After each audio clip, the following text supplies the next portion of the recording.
قرآن ہمیں یہ سبق دیتا ہے کہ سب سے بڑا جرم جو ہے سرزمین میں شرک کی شکل میں ہے، اللہ کے ساتھ کسی کو شریک ٹھہرانا، اللہ کے سوا عبادت میں کسی کو شریک کرنا، اپنے معاملات کو اس کے حوالے کرنا، اس سے امید رکھنا فائدے کی یا نقصان کا ڈر اللہ کے علاوہ کسی اور سے رکھنا، کسی پر بھروسہ کرنا اللہ کے سوا، یہ سب ایسے امور ہیں جو اللہ کے سوا کسی کے ساتھ وابستہ رکھنا شرک کہلاتا ہے۔ امیدیں اللہ سے، توکل اللہ پر، خوف اللہ کا، دعائیں اللہ سے، مانگنا اللہ سے، عبادت کرنا اللہ کے لیے، طواف اللہ کے لیے، نماز اللہ کے لیے، ہر عبادت اللہ کے لیے۔ جہاں بندہ شرک کرتا ہے تو یہ سب سے بڑا جرم ہے۔ اسی جرم سے روکنے کے لیے ہی 1,24,000 رسول دنیا میں تشریف لائے۔ قرآن یہ بھی کہتا ہے لِكُلِّ قَوْمٍ ہاد، ہر قوم کے لیے ایک ہادی، ایک رہبر، ایک رہنما ہم نے بھیجا تھا۔ تو قوموں کی تباہی جو ہے سورہ عنکبوت کی آیت سے معلوم ہوتا ہے، مختلف قومیں جن کا تذکرہ قوم لوط، قوم عاد، قوم سمود، قوم شعیب، قوم سبا، بے شمار قومیں ہیں جو تباہ و برباد کر دی گئی۔ قوم سبا یہ قوم تھی، خوشحال قوم تھی۔ قرآن کہتا ہے لَقَدْ كَانَ لِسَبَإٍ فِي مَسْكَنِهِمْ آیَةٌ جنتان عن یمین و شمال، باغات ہی باغات، چشمے ہی چشمے، نہریں ہی نہریں، یہ سب تھی ان کے پاس، لیکن کفران نعمت کا ارتکاب کیا انہوں نے، ناشکری کیے، اللہ کی نعمتوں کو پا کر کے خود اللہ کو بھول گئے۔ اللہ کی نعمتوں کو پا کر خود جو ہے اللہ تعالیٰ جو منعم حقیقی ہے اسے بھول گئے، ناشکری پر اتر آئے۔ اللہ نے اس قوم کو تباہ کیا۔ اس زمانے میں اس قوم نے ایک ڈیم بنایا تھا، قوم سبا نے، جو یمن والے لوگ ہیں، وہاں انہوں نے ڈیم بنایا تھا۔ ڈیم پھٹنے کے بعد پوری بستی پانی کے اندر غرق ہو گئی، تباہ و برباد ہو گئی۔ تو قوم جو ہے جو تباہ ہوتی ہے، برباد ہوتی ہے، ایسے نہیں ہوتی۔ وما ظلمہم اللہ، اللہ ظلم نہیں کرتا کسی پر، خود قوم جو ہے اللہ کے ساتھ ناشکری کرتی ہے، شرکیہ امور میں مبتلا ہو کر اپنے رب کو بھول جاتی ہے۔ بے شمار واقعات ہیں قرآن میں، قارون کا واقعہ بھی ہے، جس کے پاس دولت کی وجہ سے وہ غرور میں مبتلا ہوا۔ جب لوگوں نے کہا اللہ کے راستے میں خرچ کرو تو اس نے کہا کیوں خرچ کروں، انما اوتیتہ علی علم عندی، دولت پر غرور پیدا ہوا، کہنے لگا یہ دولت جو آئی ہے میری قابلیت پر آئی ہے، میری صلاحیت پر آئی ہے، میں نے خود کمایا ہے، میں کیوں خرچ کروں، ناشکرہ بن گیا۔ اللہ کی دولت و اللہ کی نعمتوں کو بھول کر دولت کے غرور میں، ایک نشے میں مبتلا ہوا۔ اللہ نے اسے اتنا دیا، قرآن کہتا ہے ان مفاتحہ لتنوء بالعصبۃ اولي القوہ، خزانوں کی چابیاں، صرف خزانہ نہیں، خزانوں کی چابیاں اتنی زیادہ تھی کہ اسے اٹھانے پر بڑے سے بڑے طاقتور مضبوط اونٹ جو تھک جاتے تھے۔ خزانوں کی چابیوں کا حال تھا، دولت اتنی تھی، بہت کمایا، اور دنیا پرست جو لوگ تھے تمنا کرتے تھے قارون کی طرح ہمارا بھی خزانہ ہوتا اچھا تھا، یا لیت لنا مثل ما اوتی قارون۔ جب اللہ کسی کو نوازتا ہے تو کچھ لوگ جو ہے تمنا کرتے ہیں مجھے بھی اس طرح کی دولت چاہیے، لیکن دولت کے کچھ حق بھی ہیں۔ دولت جب اللہ دیتا ہے، نعمت سے جب نوازتا ہے، اس نعمت کے کچھ تقاضے ہیں۔ اللہ کے بندوں کو کھلانا پلانا، اللہ کے بندوں کی ضرورتیں پوری کرنا، اس کا حق ادا کرنا، یہ سب ضروری ہوتا ہے، لیکن ناشکری جب کرتے ہیں اللہ تعالیٰ دنیا میں ہی مزہ چکاتا ہے۔ قرآن نے یہ بھی بتایا اس کا انجام کیا ہوا، فَخَسَفْنَا بِهِ وَبِدَارِهِ الْأَرْضِ، زمین میں ہی جنت نما محل جو تعمیر کیا، اپنے گھوڑے پر سوار ہو کے پہنچنے کے لیے قریب پہنچا، اللہ نے وہاں پہنچنے سے پہلے ہی اسے اس کے گھوڑے کے ساتھ زمین میں دھسا دیا۔ فَخَسَفْنَا بِهِ وَبِدَارِهِ الْأَرْضِ فَمَا كَانَ لَهُ مِنْ فِئَةٍ يَنْصُرُونَهُ مِنْ دُونِ اللَّهِ، اسے بچانے والی کوئی طاقت نہیں تھی، کوئی قوت نہیں تھی، کوئی جماعت نہیں تھی، کوئی پولیس نہیں تھا وہاں۔ اللہ کی پکڑ جب آتی ہے کوئی بچا نہیں سکتا، زمین میں دھسا دیا گیا۔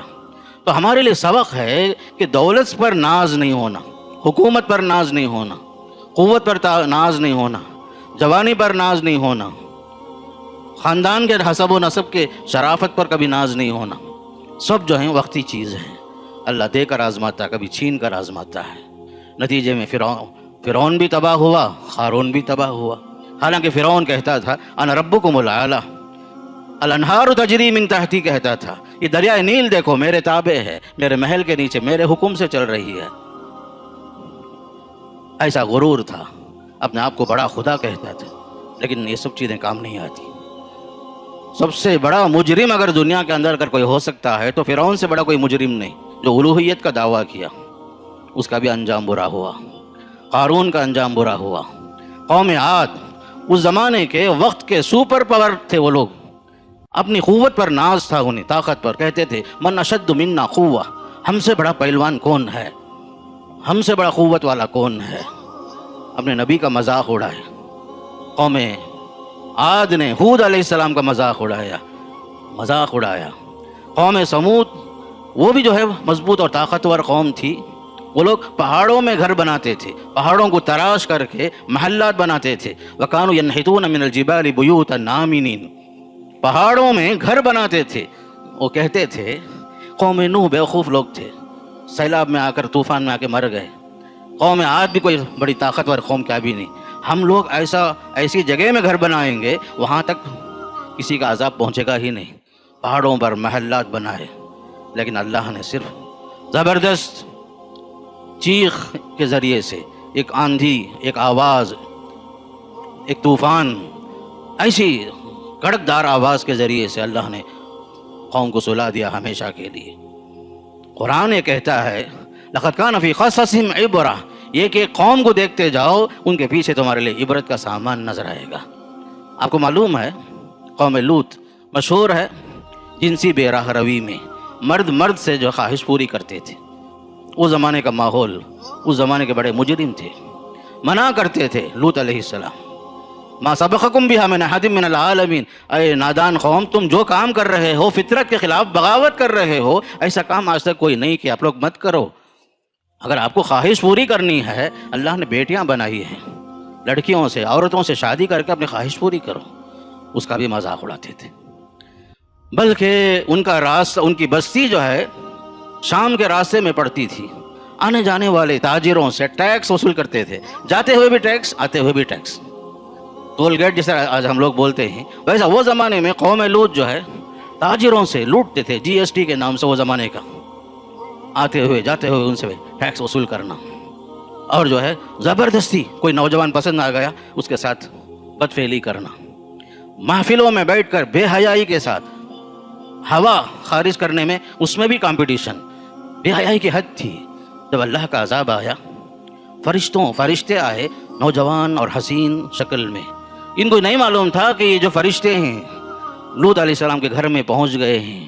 فرشتے، ان کو معلوم ہو گیا کچھ نوجوان آئے ہیں. دروازہ کھٹکھٹانے لگے، ستانے لگے لوط علیہ السلام. حضرت لوط علیہ السلام گڑ گڑائے، کہا فاتقوا اللہ، اللہ سے ڈرو بھائی، ولا تخزونی فی ضیفی، میرے مہمان آئے ہیں، اللہ کے واسطے مجھے رسوا نہ کرو. اس زمانے میں بھی مہمان کی عزت جو ایمان کا حصہ تھا ہو، اس لیے آپ نے کہا لا تخزونی فی ضیفی، میرے مہمان ہیں، ان کے ساتھ بدسلوکی کیوں کرنا چاہتے ہو. ہؤلاء بناتی ہن اطہر لکم، میری قوم کی بیٹیاں ہیں بھائی، ان سے شادی کرو، یہ تمہارے واسطے اچھے ہیں. سننے تیار نہیں. حضرت لوط علیہ السلام کو فرشتوں نے کہا یا لوط، پریشان ہونے کی ضرورت نہیں، انا رسول ربک، ہم جو ہے انسان نہیں ہیں، تمہارے رب کے فرشتے بن کر آئے ہیں، فرشتے ہیں. اس قوم کی تباہی کے لیے اللہ ہمیں بھیجا ہے. آخر کار یہ بستی رات صبح ہونے سے پہلے پوری بستی نیچے سے اٹھا کر کے اوپر سے الٹ دی گئی. پوری بستی تباہ و برباد کر دی گئی. اس کے علاوہ قرآن یہ بھی کہتا ہے لنرسل علیہم حجارۃ من طین مسومۃ عند ربک للمسرفین. الٹنے کے بعد آسمان سے ہم نے پتھر برسائے. ہر آدمی کے نام سے مخصوص پتھر تھا، برابر اسی کو لگتا تھا اللہ کے حکم سے. الغرض جنسی بے راہ روی، یہ بھی جو ہے ایک عذاب ہے، قوم کے لیے عذاب آنے کا ایک ذریعہ سبب بنتا ہے. آج کے زمانے میں فیشن ہو گیا، اس کی بھی اجازت مل گئی، مرد سے شادی کر لے، عورت سے شادی کر لے، وقت سے پہلے ہی اگر ناجائز تعلقات قائم کر لیں، بچے بھی پیدا کر لیں، بعد میں شادی کر لیں. یہ سب جو ہے ہمارے لیے تباہی کے ذریعہ ہے. یاد رکھو فیشن کے نام سے آج دنیا بہت اکڑ رہی ہے. فیشن کے نام سے، آزادی کے نام سے نہیں. قرآن کہتا ہے جو قوم سرکشی کرتی ہے، حکم الہی کے خلاف بغاوت کرتی ہے، اس کے ساتھ انجام برا ہوگا.